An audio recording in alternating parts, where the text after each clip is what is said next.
here on Joy News. My name is Elton, bro. We are live on DSTV, on our social media platforms, on X Spaces, on YouTube, on Facebook, and of course on myjoyonline.com.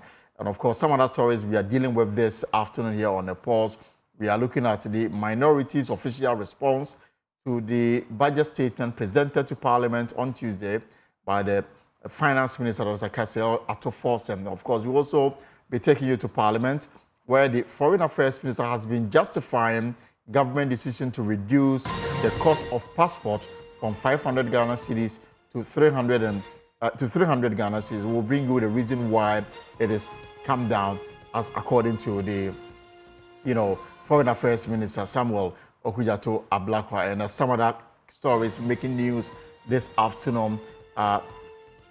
These are our attention this afternoon as we bring you the pulse on Joy News. In the studio, we'll have a former finance minister, now advisor on the economy at the presidency, Mr. Septepe. He is my guest as we look at the budget of 2025, the minorities' response to it, some new development that is happening right now in the country, especially in Parliament, where the finance minister, Dr. Atofors, is already before the House, laying some documents that will seek to amend some laws on taxation passed to give meaning to the repeal on certain laws. And we're talking about the e-levy and some other issues. But let me bring in the minorities' official response to the presentation of the 2025 budget by the finance minister this morning in Parliament. The former finance minister, Dr. Mohamed Adam, took Ghanaians through what they describe as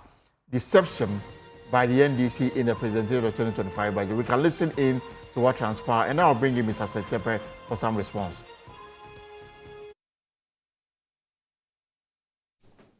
With our Eurobond holders, with our bilateral official creditors, from the debt restructuring we did, with our Eurobond holders, with our bilateral official creditors, bringing us outright cancellation of almost 4 billion of our debts. Outright cancellation of almost 4 billion of the debts we owe them. And then $7.5 billion of debt service relief.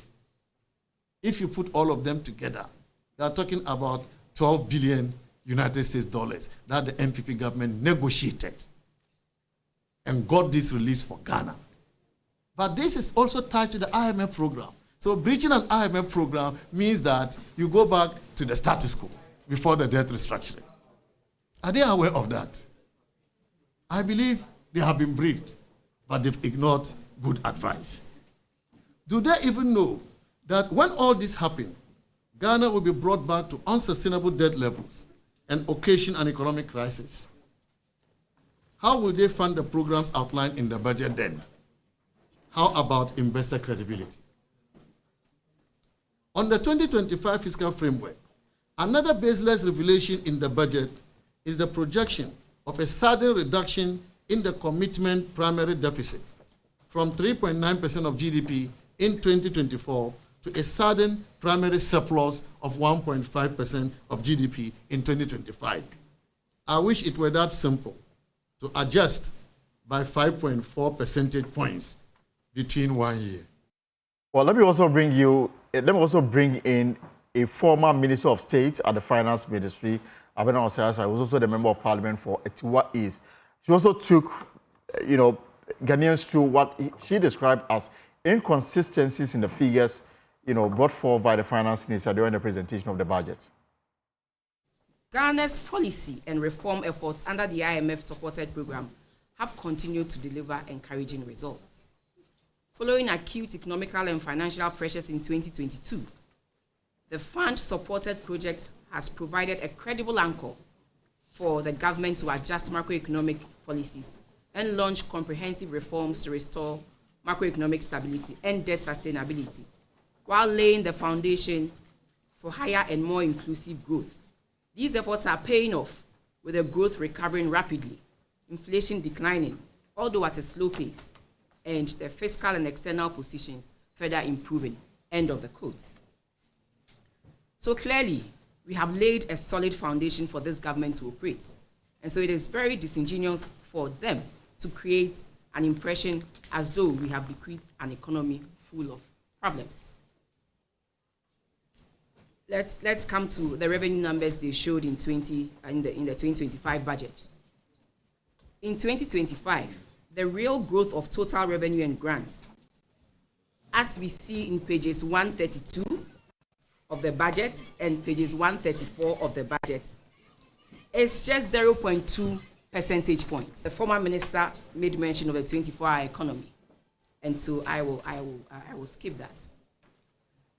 But let me say that when you compare our expenditures in 2024, when we had an election, usually with elections, the government spends so much because they have to give the Electoral Commission everything that they will need to conduct a free and fair election. So when you look at the appropriation for 2024, clearly with an election that was fully funded by government alone, the appropriation was 250 billion Ghana cedis. Here we are, NDC telling us that they want to cut waste, reduce, rationalize expenditure, and reduce the waste in the system. They are giving us an expenditure, an appropriation of 291 billion Ghana cedis. 291 billion Ghana cedis. No election, we are cutting down. So they say one thing, and the numbers in the budget speaks to something completely different.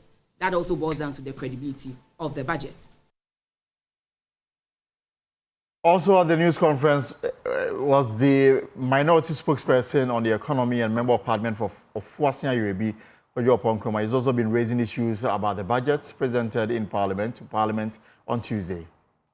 I just therefore want to demonstrate to you how the priorities of the government will not answer some of the most important questions people have on their minds. Before the budget, many of you did what we call vox pop. You went on the streets and asked people, what do you want to see as the economic result or the economic end of this revenue and borrowing and expenditure that the government is going to do? You will recall that a number of issues were raised by many Ghanaian youth and small businesses. They were expecting that this new economic policy 2025 will address, among other things, cost of living challenges. That it will address, among other things, unemployment. That it will address investment in infrastructure. That it will address investment in education and efforts to improve the business climate, investment in healthcare, among others. Unfortunately, these issues have not been addressed by the economic policy. The priorities are elsewhere. For those who are looking forward to efforts to halt further increases in electricity bills, they have been disappointed to note that electricity prices will rather be adjusted every quarter. The minister referred to it as the quarterly adjustment of utility tariffs. Every 3 months, light bills will go up. Now, this quarterly adjustment with no policy intervention from the NDC government will mean, as I mentioned, an increase in electricity tariffs every 3 months. Worse is that the government clandestinely removed the subsidies on gas that is made available to the IPPs. Remember, because government was subsidizing, the pricing was at about $7.8 per MMBTU. If you listen to the minister in the budget, he says gas prices have been increased. Why on earth would the government increase gas prices? He hid the fact. The fact is that government, the NDC government, has withdrawn the subsidy. And that is why the price has gone up now to $8.4 per MMBTU. This gas is what is used by the IPPs to produce power, and then they'll pass on the cost to us. So in effect, two things are happening. It's a double whammy. Not only are electricity prices going to go up every 3 months, it will be going up at a higher rate from now. So there's no hope when it comes to the reset of energy pricing. Right, so that's the minority. This is your take on the 2025 budget statement presented to Parliament by the Finance Minister, Dr. Kisiel Atofors. Now, the Finance Minister is back in Parliament. We'll take you back there soon when we have the feed, because he's put before the House some amendments to some, tax measures passed by governments in a move to, to cancel some of them. There is electronic transfer levy, the Ghana Infrastructure Investment Fund, the Revenue Administration Amendment Bill 2025, There's a special import levy amendment bill 2025. There's the emission levy bill 2025 to be repealed. And of course, there is also the income tax amendment bill 2025, growth and sustainability levy, and the earmark funds capping and realignment amendment bill 2025. So these are the tax measures that the finance minister is before Parliament. He's going to lay these papers for the House to take a decision. Hopefully not today, but by the time the budget is passed, some of these tax measures would have gone to amendment, some taken off the books, especially the e-levy and the likes already contained in the 2025 budget. But the MPP, you heard them say that the budget doesn't offer hope. It doesn't address the basic needs of the Ghanaian, unemployment, and of course the high cost of living in the country. There's also reference the fact that electricity tariff will go up every quarter. In fact, there's a provision in the budget statement that was presented in the House where the finance minister talks about the fact that PURC will undertake their usual tariff adjustment quarterly, but by the end of the fourth quarter of 2025, we should expect to see a major tariff adjustment in the country. Mr. Sethepe has been in that office before. He is now at the presidency advising the president on the economy, and I'm privileged to say that I have him in the studio here. Mr. Sethepe, it's indeed a pleasure to have you here in the studio. Thank you very much, and good afternoon. Great. To your viewers and to your listeners, if any of them are listening. Of course. So first, let me allow you to respond directly to the minority before we deal with the matters that they raised. They say that the budget failed to address key matters that are of concern to the Ghanaian. Employment. First, let me ask, is there a freeze on employment currently as you speak in Ghana? There's no freeze on employment. There's a provision in the budget that seems to suggest that there's a freeze on employment.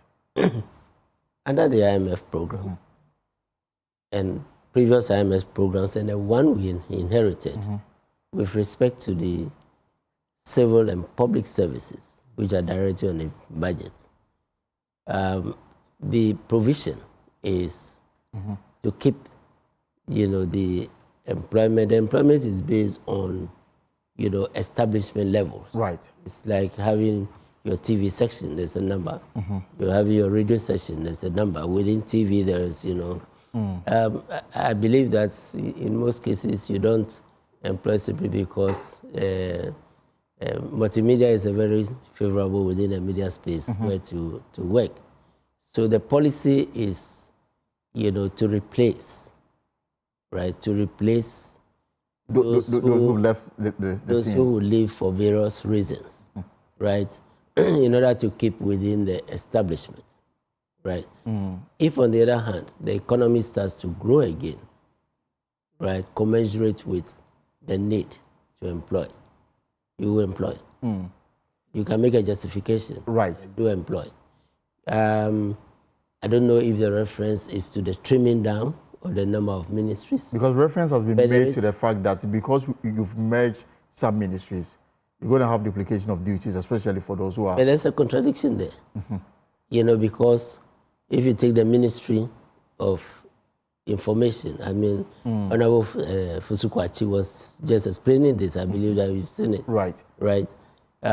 If the Ministry of Information units have been put together, right, and you transfer, those who were in employment under one unit, the ministry, to the office of president, because Honorable Kwachi's office, not physically per se, his office is in the office of president. Right. You don't accuse the president of increasing employment when you are arguing on the one hand that you don't have to reduce, employment. They've not been dismissed, they've not been sacked. But you create the impression that the government was recruiting, new staff in essence of its promise not to increase. So you see where there's a contradiction. Yes. But the assurance from you this afternoon is that there will not be layoffs, even as certain agencies and ministries have been merged. No, within the establishment.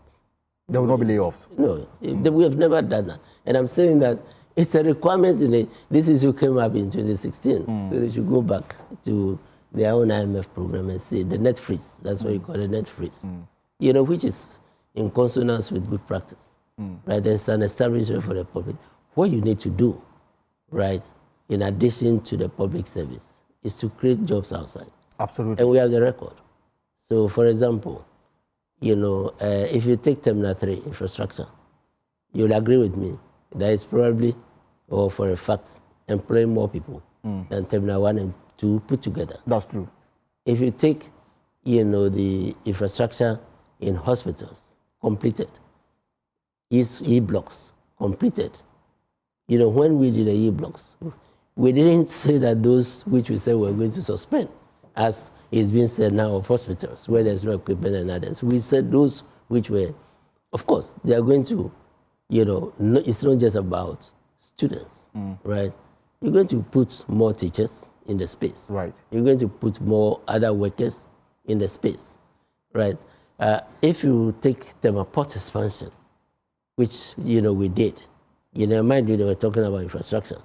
You will agree with me that the port expansion in Tema, the size of it is probably employing, if not 100%, perhaps 60 or 50%.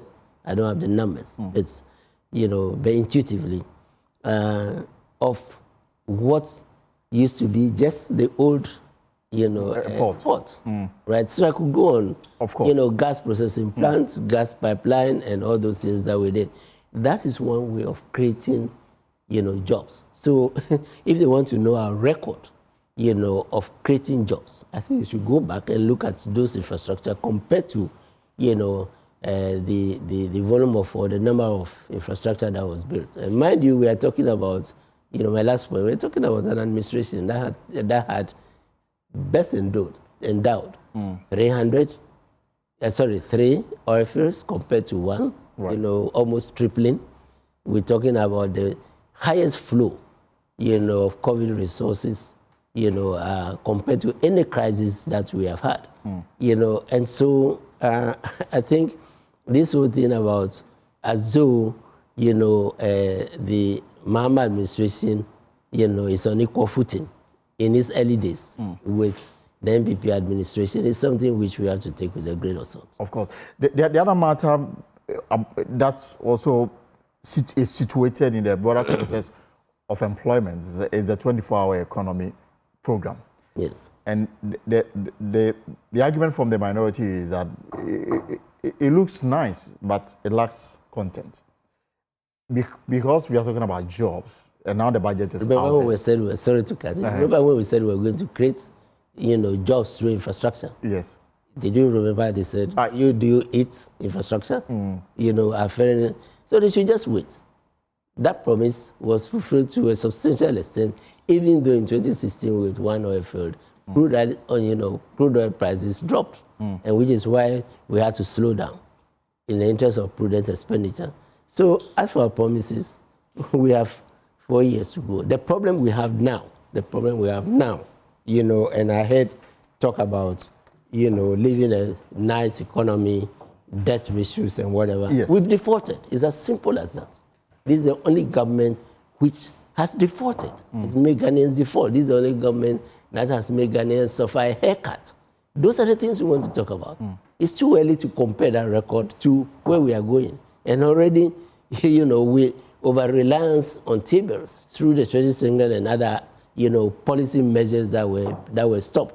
You could see, the rate of T-bills, dropping. Coming down. It is gradually becoming unattractive. And because government is managing the people's money more effectively, right? By making sure that the money is not left, with banks. Of course, there were some other areas, where, the money would have to be examined and genuinely for SOEs and a few. But generally, the government was not managing its resources. So with the little management that we saw of a policy that was stopped, which is the treasury single account, we've been able to bring the T-bills down.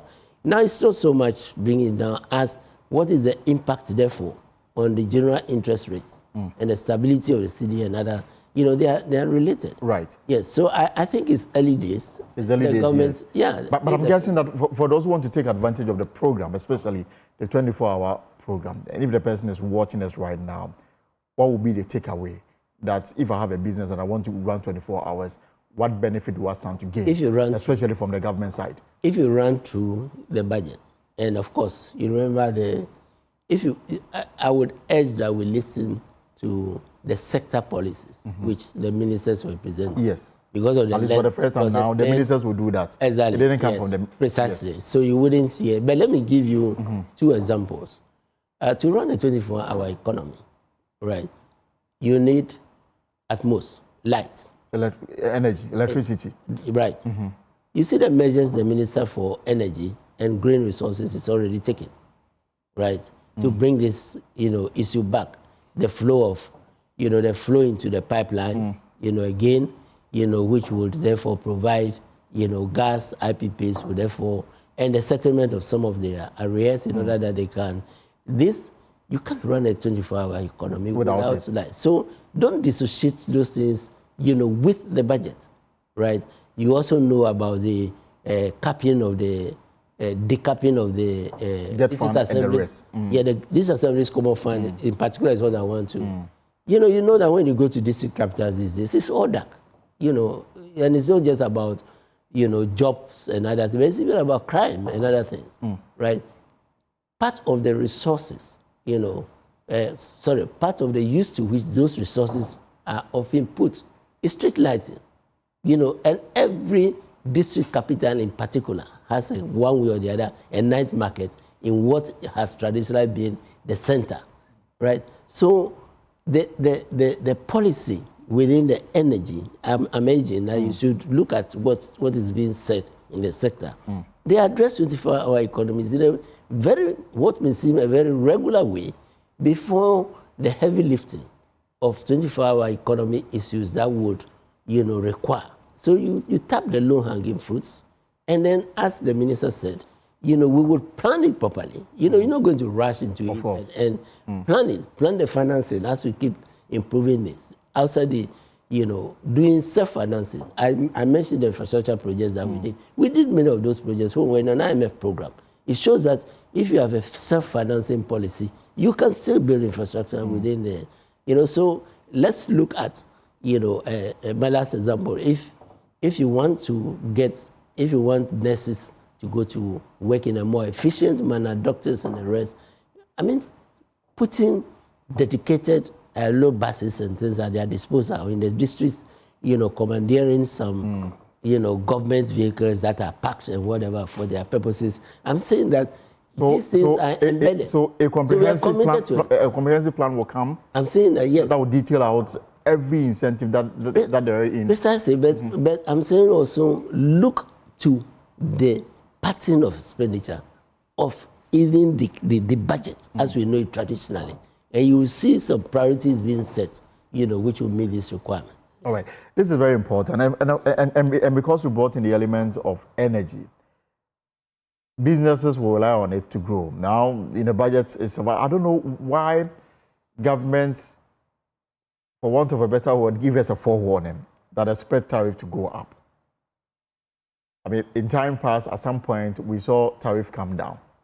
Now, in the budget, it says that even expect a major one in the fourth quarter of 2025. What really is the problem in the energy sector that tariff is being used to cure? No, you're looking at the trajectory at the moment.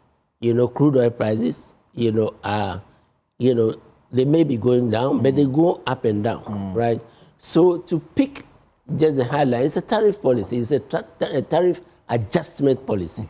Of course, you can pick on the fact that because now prices are high, secondly, because you left heavy arrears, and everything, you can pick on the fact that for the current period, it is about increasing tariffs. But not mentioning that because it's an adjustment policy, when the prices, when the crude oil and gas and other prices go down, we have traditionally, as NDC, reduced, tariffs, as most governments, all the governments have done at the pump. My concern really, Mr. Tepper, is the fact that, when they talk about tariff, a lot of things went into determining it. The issue of inflation, there's the exchange. The finance minister at the National Economic Dialogue pointed out the fact that ECG is struggling, and he will not burden the citizen with tariff adjustment just to cure the inefficiencies in the system. What are you doing to deal with the inefficiency without necessarily putting it I think on the shoulders of the yeah, before I come to that, I think the question we should be asking, and the opposition raised the issue of IPPs. The question we should be asking is, why was the energy sector debt $2.2 billion US dollars back in 2016 when we left? ESLA was introduced to clear all this amount, and despite ESLA flowing in and showing that we could have cleared this amount in 5 years, why are we still owing 2.2 billion? What happened to ESLA? Did you hear the mention of ESLA in all of this? Not yet. And I'm mentioning this because ESLA was set up dedicated to clear this arrears. The debt. The debt. Right? But ESLA also accrued some money. That's what I'm saying. Yes. ESLA has accrued, if I'm not mistaken, about 40 billion. 40 billion. Yes. And yet we still have the debt on our books. We still have the debt on our books. So you don't come, talking about, impact of gas increases on IPPs. And you should have credit. If you had credit, the situation wouldn't require now that we should be thinking about IPP debts and increasing, various things. By the way, ESLA also had the enhanced road levy. Why? The minister mentioned it. Why are we owing contractors so much when we started paying? And I'm not saying something which we did not start doing. We cleared 500 million Ghana cedis of VRA debt. We renegotiated 2.2 to be paid out of ESLA before we left office. We used about 1 billion, I believe 1.5 billion Ghana cedis or so to start paying contractors. Right. This was stopped. And the contractors were given bonds. And the bonds have suffered a haircut. You see? So I think putting history aside, right, and conveniently talking about a tough situation which was created by the same government, is, excuse me to say, a bit unfair. Or quite unfair. Is there a plan to go back to the capital market? Yes. The MPP says that you are rushing. Yes. No. It's early days yet. You need to take your time. Yes. We need to take our time. No, we don't have to be reckless in doing that. But if the opportunity presents itself for us to go to the capital market, we'll go. Are we in a position to do so? Of course, the reforms will show whether we are in a position to do so or not to do so. Because the door was shut to us because of the way we manage our economy. Who caused it? And have we gotten to a state where the economy is in a state where we can assess? Who caused it? Who caused the shut? If you want to make a reference, clearly it's the MPP administration that we had this. Exactly. But we have this challenge. So but I'm saying that have we gotten to a state where the economy? Are they concerned that they are seeing the signs? If you rely less on T-bills, which is the 90-day bills, what's the next cost? It only means that it's opening the door for you. If you pay pensioners, right, what is due to them, right, which was previously locked, what does it mean? Remember, they went to the domestic bond market, 3 to 5 year bond market, through their pension funds and the banks, right? It was shut to them, right? So the pensioners. So if we pay this, are we not on course? Right. And what prevents us if the opportunity comes, right? For us, and let me put it in context. Is it happening this year?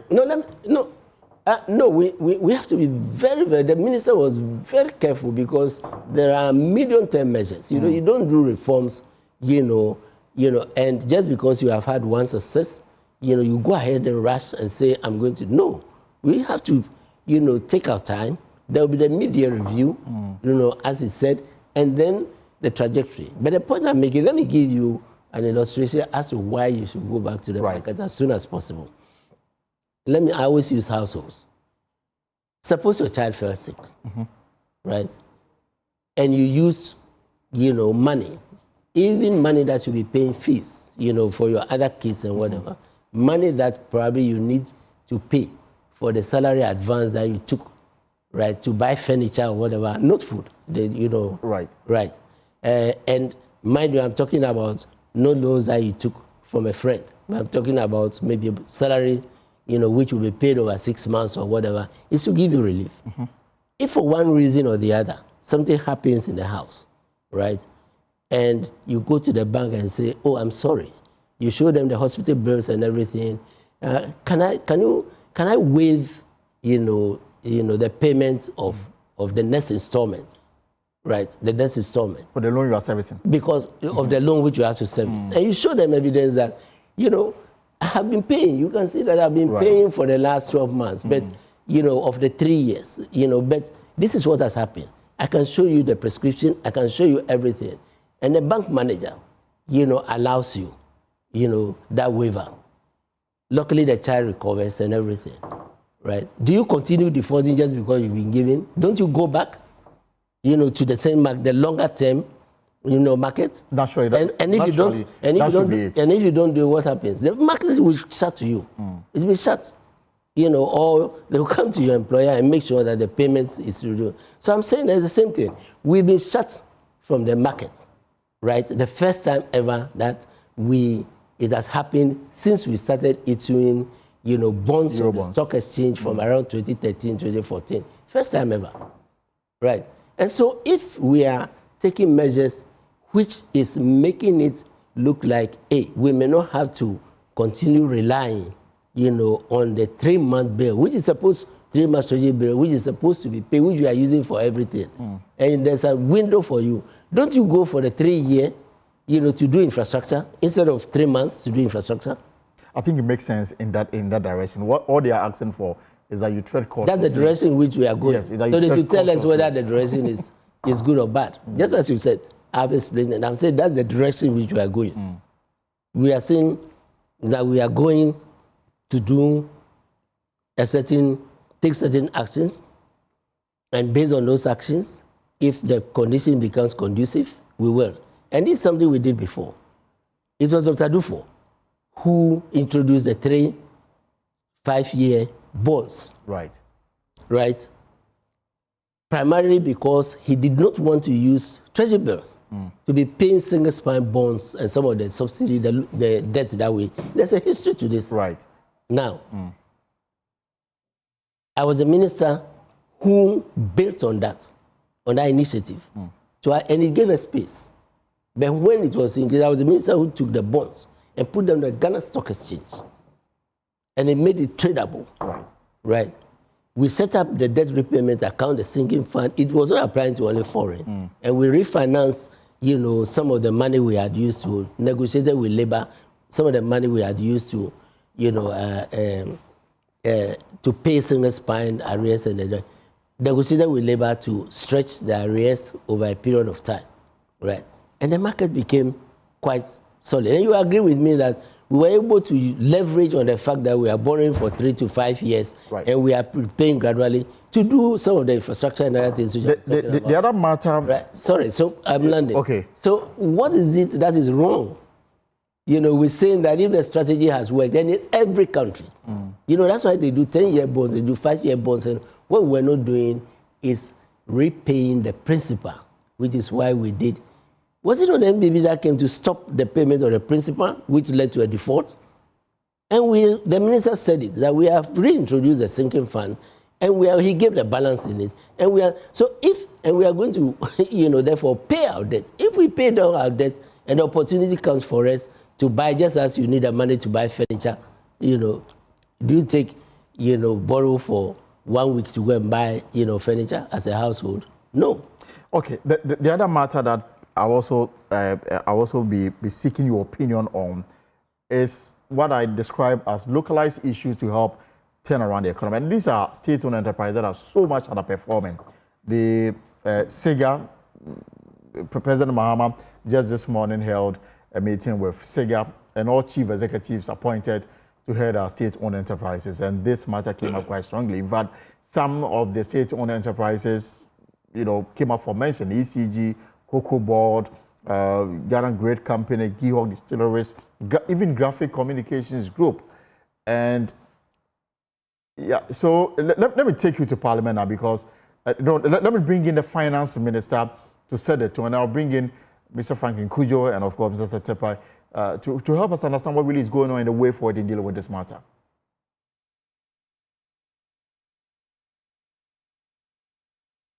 Okay. Profitability has eluded almost all of them. Mr. President, some specific numbers that we've seen so far indicate, for example, that the Electricity Company of Ghana, for example, has recorded consistent losses from the year 2021. In the year 2021, they made a loss of 1.46 billion Ghana cedis. 2022, 8 billion Ghana cedis. 2023, 5.96 billion Ghana cedis. The Ghana Grid Company made a loss of 93.5 million Ghana cedis in 2022, 8.6 million Ghana cedis in 2023. Govt Distilleries reported a loss of 25.1 million Ghana cedis in 2022 and 25.5 million Ghana cedis in 2023. Mr. President, this one surprises me. Even the alcohol making company,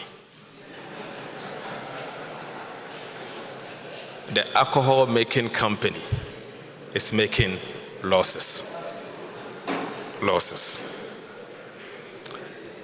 Graphic Communication Group also saw a consecutive losses of 3 million Ghana cedis in 2021, 4.4 million Ghana cedis in 2022, and 15.1 million in the year 2023. The Ghana Cocoa Board, the largest loss-making company, also saw 2.4 billion Ghana cedis loss in 2021 and 3.8 billion Ghana cedis in the year 2023. To put these figures in perspective, in the year 2018, only 2 state-owned companies, state-owned enterprises made some profit or paid dividends. Your Excellency, they are the Ghana Ports and Harbours Authority and the Ghana Reinsurance Company.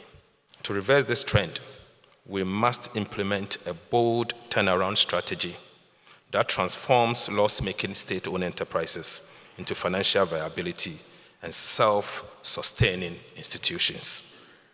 The strategy will include capacity-building initiatives to strengthen leadership and operational efficiency. The second will be the enhancement of corporate governance training to ensure strict regulatory compliance in all state-owned enterprises. The third is a financial discipline and strategic decision-making to restore profitability. Your Excellency, I would like to highlight a critical issue facing specific state-owned enterprises. And this has to do with the compliance of the financial reporting obligation. Mr. President, the Public Financial Management Act, Act 2016, Act 921, outlines a clear financial management and reporting requirement for all state-owned enterprises. Section 95 of the Act mandates that state-owned enterprises must prepare annual accounts no later than 2 months at the end of each financial year. State-owned enterprises must submit audited financial statements to the minister within 4 months after the end of their financial year. Moving forward, the Ministry of Finance will be working closely with SIGA to ensure strict compliance of this regulatory requirement. Your Excellency, I came here with copies of the Public Financial Management Act to distribute to all state-owned enterprise heads.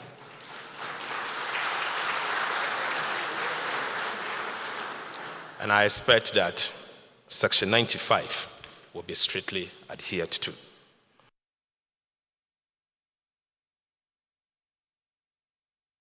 Well, we'll hear from Franklin Cudjoe shortly, but let's hear from President Mahama, who has a stern warning for chief executive officers of state-owned enterprises. As I said yesterday, you are among the category of public officers obliged to declare your assets upon assuming office and also upon leaving office. A lot of your predecessors have failed to declare their assets, including ministers and CEOs who have left. And so the Auditor General must follow them and get them to comply. The Director General of SIGA will ensure that you all comply with your assets declarations. The Auditor General will submit a list of those who have complied by an agreed cutoff date, and those who fail to comply would be sanctioned, including possible removal from office. My vision for reform is clear, anchored on performance, accountability, and national interest. Under my leadership, specified entities will be transformed into engines of growth, aligning with our goal of a 24-hour economy that expands job opportunities and drives industrialization. At the center of this transformation is SIGA, which will evolve from a passive observer into an empowered enforcer of national interest. SIGA will act as a command center and be equipped with executive authority to 1, negotiate and enforce performance contracts with heads of entities. 2, conduct regular in-depth assessment of SOE finances, ensuring transparency and exposing mismanagement. 3, issue binding directives, implement compliance mechanisms, and intervene directly in underperforming entities. 4, commission independent audits to identify inefficiencies and financial leakages. And 5, set and monitor performance metrics with tangible consequences for non-performance. Loss-making SOEs will no longer be tolerated. They will be swiftly reformed, they will be merged, privatized, or shut down.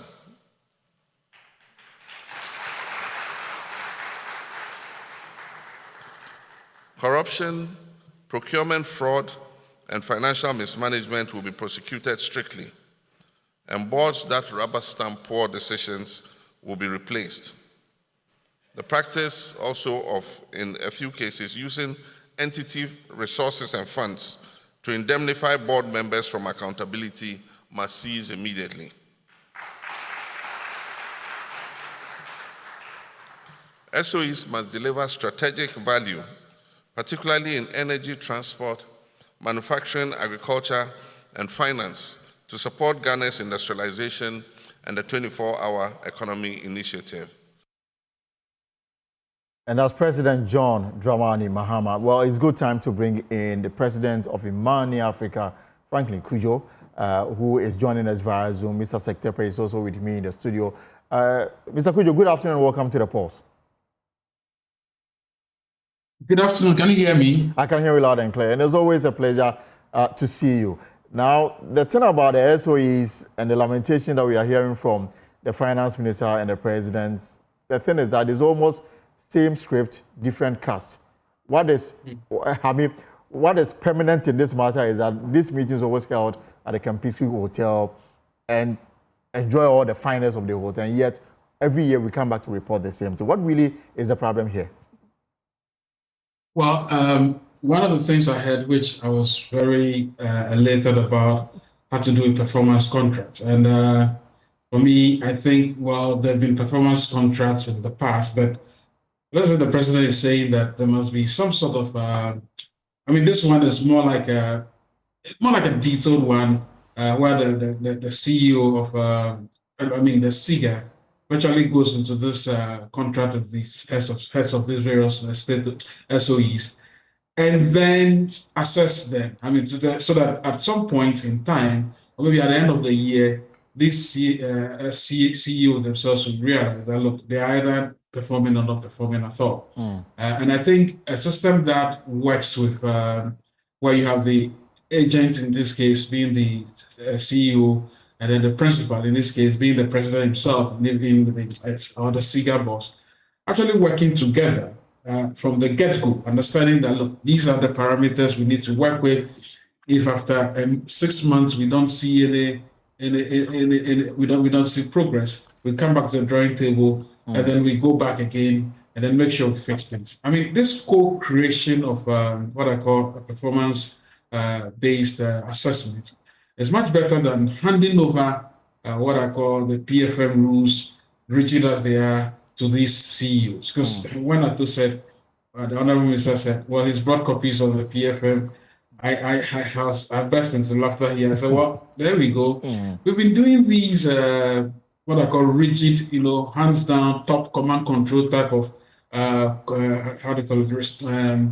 public financial management, and it's never yielded any results. Past 33 years, it's been the same thing.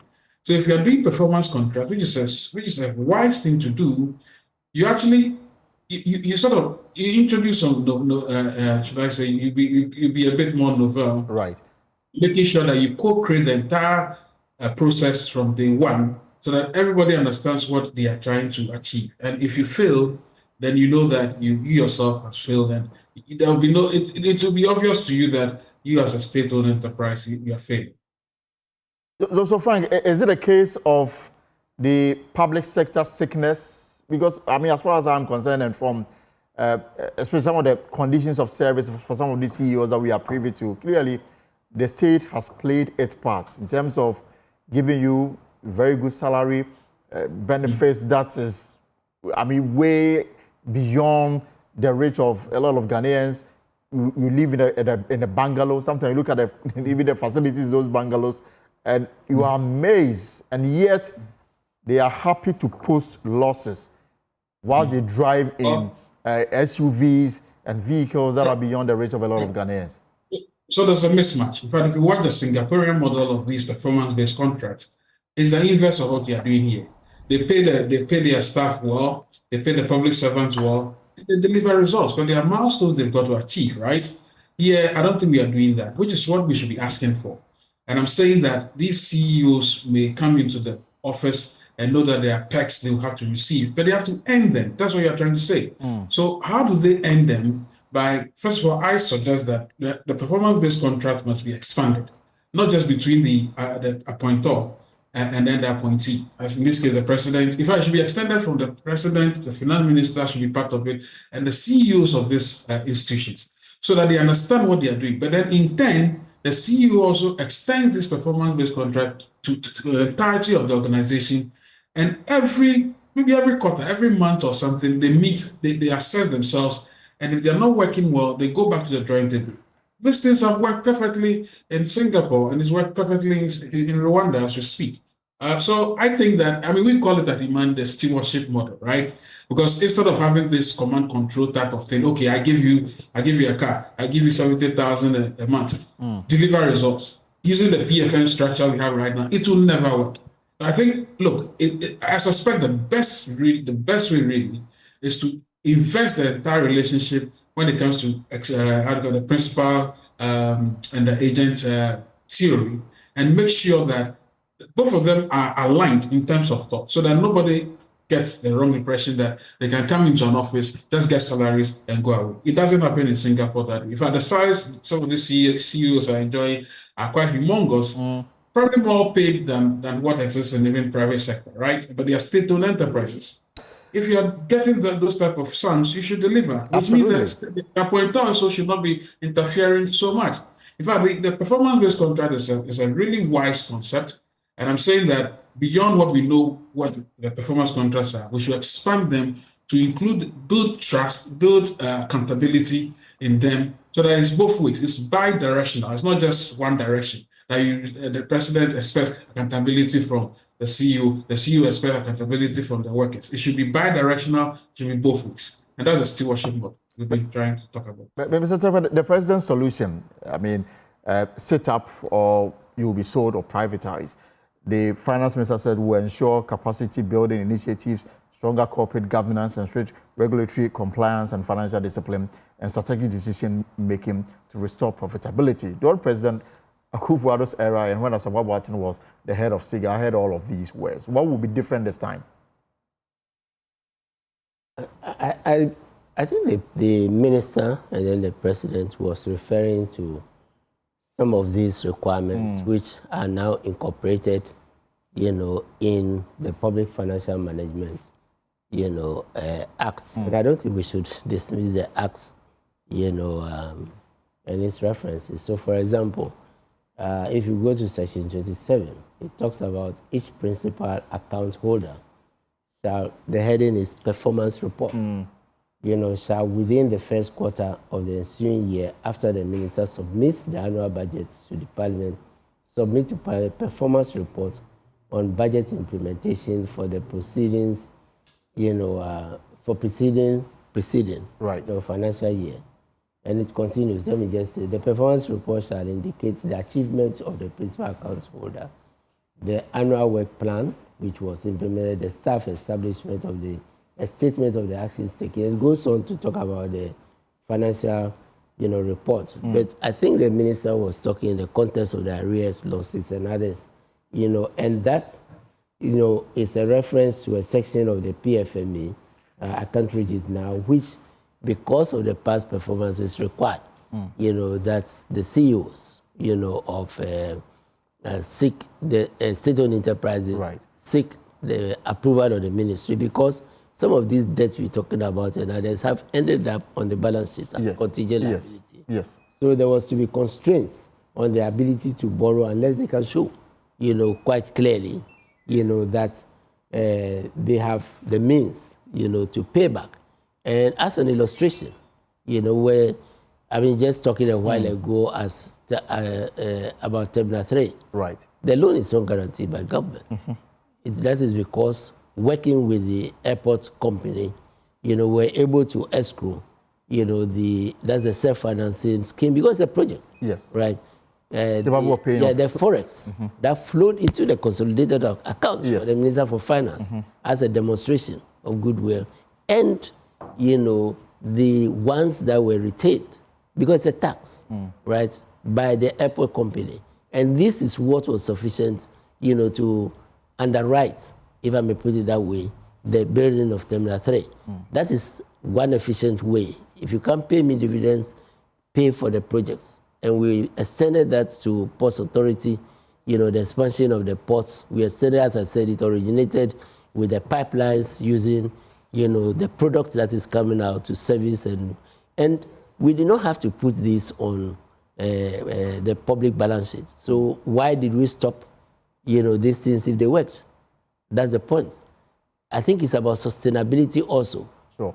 Sustaining, programs and projects that work. And also, personally, I don't know what you make of this. Also, I don't know to what extent government interference also play in the overall performance of some of these. Certainly it does. Certainly it does. But I can show you that when we started under the homegrown policy, government did not fall on SNIT, the usual corporates, Cocoa Board, GCB, which is partially owned by private, for money to finance the budget. We said, if you want to go and buy, government bonds as part of your investments and whatever, you can go and do that, but we did not go directly, contrary to what used to happen in the past, right?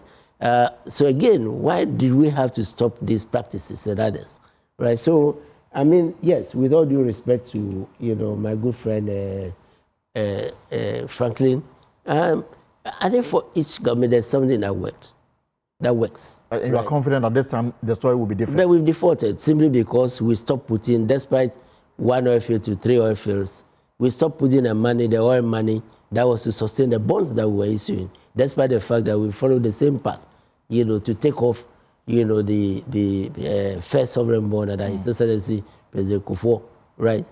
We took it off, right, by paying about 2/3 of something, and in fact, the irony is that the last 200 million, that was taken off was on October 4th, the 10th anniversary, 2017, by the current administration. Why did we have to? So sometimes the broad brush for all governments, does not bring out the positives. I don't care whether left or right. It's the jewels, they may be scarce. But let us accentuate some of these policies as well, so that, governments know that, the public, is watching. All right, Mr. Kujo, again here, and then first with the issue of government interference. For example, government knew that cocoa board was going down and yet kept increasing the producer price for cocoa. Some would say that it was for political expediency. There's also the issue of Bank of Ghana. If we heard the finance minister's response to the Bank of Ghana demand for some kind of a bailout, going forward, the finance minister's response to Bank of Ghana and the political interference, where we've heard pronouncement that seems to suggest that we'll leave you to do your work, but if you don't bring in results, we'll deal with you. Is that a way to go? First of all, as we've agreed across, this afternoon, it's clear that the state gives and at the same time tries to take away, right?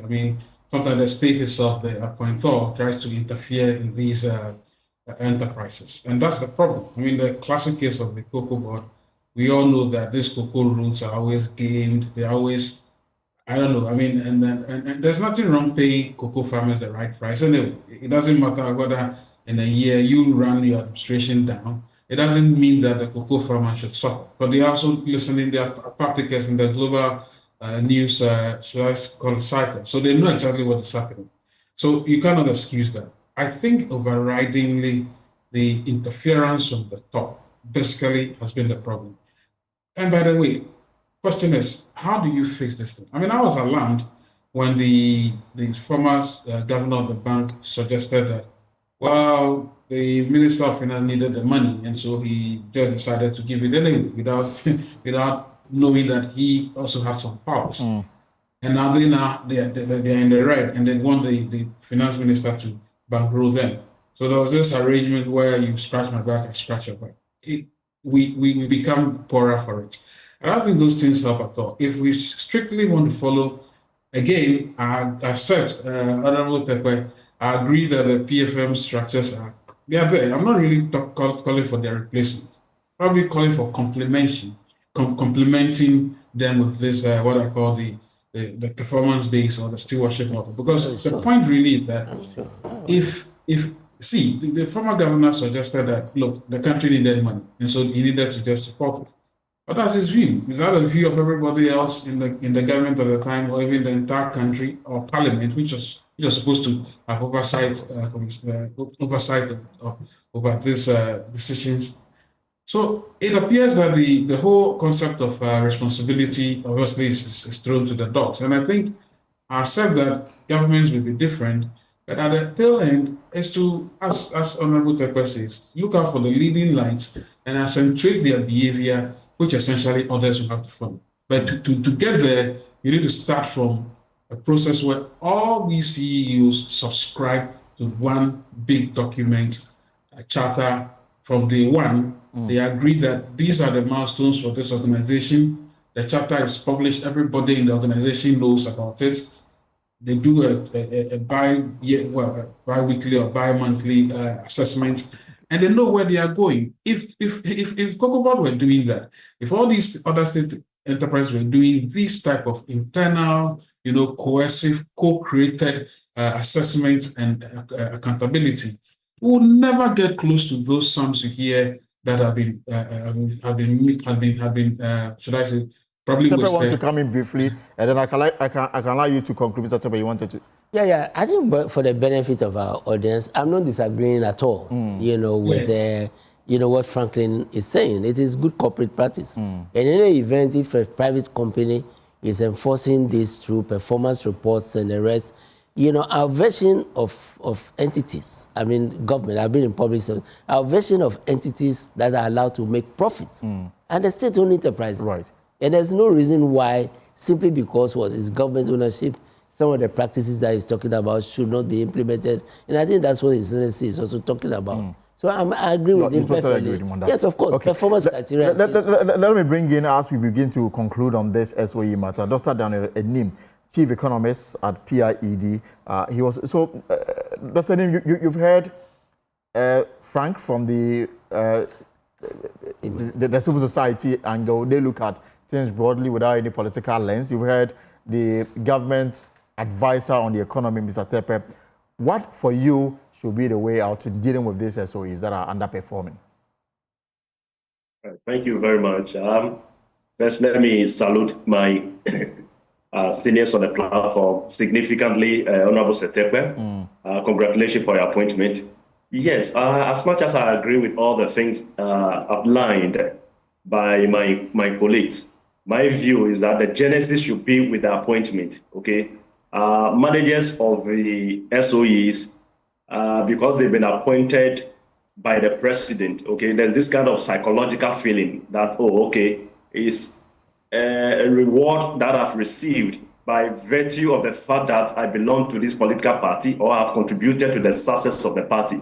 So my view is that the president should have... And indeed, Dr. Enim, some actually push and lobby for certain state-owned enterprises to head. And sometimes you wonder the motivation behind that particular push. Exactly so. So the way forward is the president maybe outsourcing the appointment to a management firm, or look, that could even be done by Imanin or even one of the auditing firms. Okay, you outsource. So they appoint, the person goes through the normal process of appointment, and you are able to get the best brain to manage the institution. If you do that, you disconnect that psychological feeling, or so to speak, that political feeling that I've been awarded or rewarded by virtue of my contribution towards the success of the party. That one will be discharged. Then the person will be given, performance indicators, just as it was stated by my old colleagues. So my view is that the genesis have to do with appointment. If we get appointment right, we disconnect that psychological, political affiliation from management. And then number two, appointment or the composition of the board is also another thing. Same could be delegated by a third party to do it on behalf of the president. Then we will know that, look, people have been appointed purely based on merit. That is not to suggest that most of the people that have been appointed, I read some of them, their background, fantastic, very successful thing. But there's this a feeling that, oh, this is our party. And this is not just speculation. If you take the political history, you will realize that government of government, appointment of appointment, at the end of the day, it's only few that are able to do. That is one aspect. And then secondly, there's another issue from the government itself, from the seat of government. That's the political interference. We have seen where state-owned institutions were not allowed. People who even wanted to do things from a purely professional perspective were either taken from, were relieved of their post, reassigned. These are practical situations. Okay, it's just like the dead horse theory. We know the dead is dead, but we are trying to see if we can manage it. Somebody say, if we can give it food, it will be able to work. If they are able to ingest some medicine, the reality is that political affiliation is a huge issue. And until we disconnect that political affiliation from the appointment and the management and the running of the institution, and then again, the political interference from the seat of government, my view is that they should be able to work very well. And because the question is that if you are bringing a private person, the question you should ask yourself, what is the private person bringing on board? Is bringing on board sound management, is bringing on board efficiency, is bringing on board accountability and transparency. And that's the reason which a private person will succeed. If you can apply same, my view, respectfully, is that we may not need a private person, yet we can still perform as efficient as any private person that may come on board. Right. So that is my position in respect of the performance of the SOEs. Thank you so much, Dr. Prempeh. Let me allow Mr. Kudjo the final words on this matter, to the extent that even an SOE that is into the production of alcoholic beverages, they've sold all the bottles, yet they posted losses. Well, maybe people bought them on credit and they were not paying. The point really is simple. I mean, as Honorable Tekwe says, look, these are entities that are supposed to be returning profits. As long as they return zero profit, they've got to answer. I mean, they've got to give us reasons why we should maintain them. So yes, I accept what the chief economist Daniel is also saying. I mean, that appointing process is also very important. But at the end of the day, if you've been given a charter, you've been given your mandate, and you have milestones to achieve, I don't know whether they are milestones they want to achieve themselves. I've not seen any of them. I mean, maybe those things exist in each state-owned enterprise, but we'd like to see those things, and the public must know. You see, that's another way of sunshining the process. I think the public should be aware, so that this should be published monthly or twice every month. Now, this SOE, maybe GIHOC, they want to produce so much and they want to sell to these people. We know exactly how these things are operating. That way, they would also be cautious in managing the affairs well, and not necessarily reporting just one way to SIGA or to the president or to the finance minister. Gentlemen, I appreciate your time this afternoon. Thank you so much, Mr. Kudjo, from Imani, of course, Dr. Prempeh. Let me come to the studio as we wrap up on this discussion. First, Mr. Tekwe, Bank of Ghana. They are demanding a bailout of 53 billion. The finance minister's position on this matter is clear. What is your position on what Bank of Ghana is demanding? They supported the government that is running away from supporting it. Well, I mean, in the interest of disclosure, I cannot say that I disagree with the minister to the extent that You advises the government on these matters? Yeah, no, I was part of the process. Okay. I mean, I joined the team, in the review and formulation of these policies. The policies came to cabinet. I happened to be the privilege of, being there, and so I do not, I don't have any disagreement at all, with what he said. Remember, he qualified as a condition for the government, and he also gave, the things like the assets and projects and others which were, and the offer of a financial, if you like, a financial, market, solution, lease and buyback, and those sort of. So I think he was preferring, options. Right. Remember, this is a bank which, often made profits and actually paid dividends. Yes. In fact, the bank, because of the privileges under the Constitution, we don't tend to see central banks as SOEs, basically. But to the extent that they earn income and they may be non-profits, but they make, good surpluses. Let me use the IFSA's expression instead of profit, surpluses. And they pay dividends to government. So I think the minister has in mind that the bank is capable, of coming back. His main point is that at this point in time, there's such a crunch. We have humps. When we talk about humps, we have debts that were suspended, from 2-3 years ago under the debt arrangements, which are falling due. And so the fiscal itself has serious commitment. Yes. So to the extent that the bank has recovered, is in operation, he is suggesting even the buy and lease back, it's not like saying buy and leave it completely, because the former administration has explained that the potential of having the ECOWAS bank, in Ghana. moving in Ghana. To be housed in that particular facility. That means, that's an example. They may lease, or they can lease and buy back, if their bank is capable, because it's a continental bank, of underwriting, let's say, a 10-year, facility, right? That would be deducted in lieu of, let's say, the rent that they would have been paying.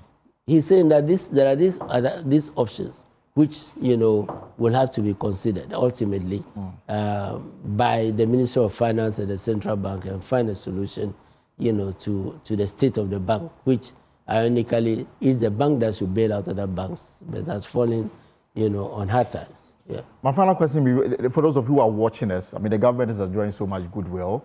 The budget itself is also enjoying some goodwill. You have 4 years to turn things around, at least, so long as the mandate is concerned.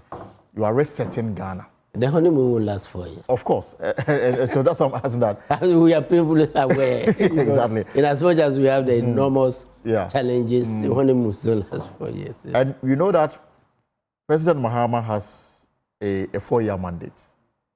You are mindful of how internal politicking in political parties can sometimes push your programs off guard, where you have people with different ambitions, leaving government, new people coming in, and government may not be focused here and there. In 2028, what story would you be telling Ghanaians? Would you have stabilized the economy side that will be ready for takeoff, or significant changes will happen to the economy side that wouldn't be where we are now? I just like I like records, because when I say the record, it's verifiable. So I like to avert the minds of Ghanaians to the period between 2015, when we entered into the IMF program, and 2016, some of the vindication that has come, right? If you borrow, you learn to pay. You must keep, cut your quota according to, what. The size of your cloth. The size, exactly. And as I said earlier, we did things like being able to manage the economy to the extent that, in fact, in 2016, the deficit was 6.1%, percent of GDP, 1.1 percentage points above the threshold. Above the threshold of 5%, So I'm saying that, and mind you, that was an election year. We did the most infrastructure, some of which, came into force after we left office. There is nothing that says that, you cannot practice fiscal prudence. My debt was 57 percent, on the new basis and all that. So there's nothing that says that you cannot achieve success. And so there's a precedent. Hopefully that will guide us in terms of the performance of the very leader you're talking about, right? With hindsight and with the vindication about some of the yes, were there things we could have done differently? Perhaps yes. Yes. Experience, as they say, is it too early to bring in the element of whether we should extend the IMF program? Yeah, I think it's too early. It's too early. Yeah, I think it's too early because if we are able, to do some of the measures, and we are fortunate, for example, as His Excellency has said, to bring back some of the investments that left the country, right? Particularly the, oil fields that were ready, to go to Blossum, and then they just vanished because of one or two reasons. Mind you, you are talking about maybe a 1.5 to 2 year horizon, when the correction, just about the time, we may be exiting from the fund program. If we are able to do the same magic as we did, with one oil field, and now with maybe 4 or 5, and harnessing it all together and repeating that experience, I don't see the reason why we should. But clearly the responsibility and the challenges ahead are huge. Program. But clearly the responsibility and the challenges ahead are huge. I'll tell that to the opposition. Okay. Who claimed that they left a very good. Well, we'll leave it here. In fact, I've enjoyed this conversation. I don't know about you, but tomorrow, same time, we shall be here to meet another exciting edition of The Pulse. For more stories, log on to our website, myjoyonline.com. LTS will come up after this break. My name is Elton Gobe. Have a good evening.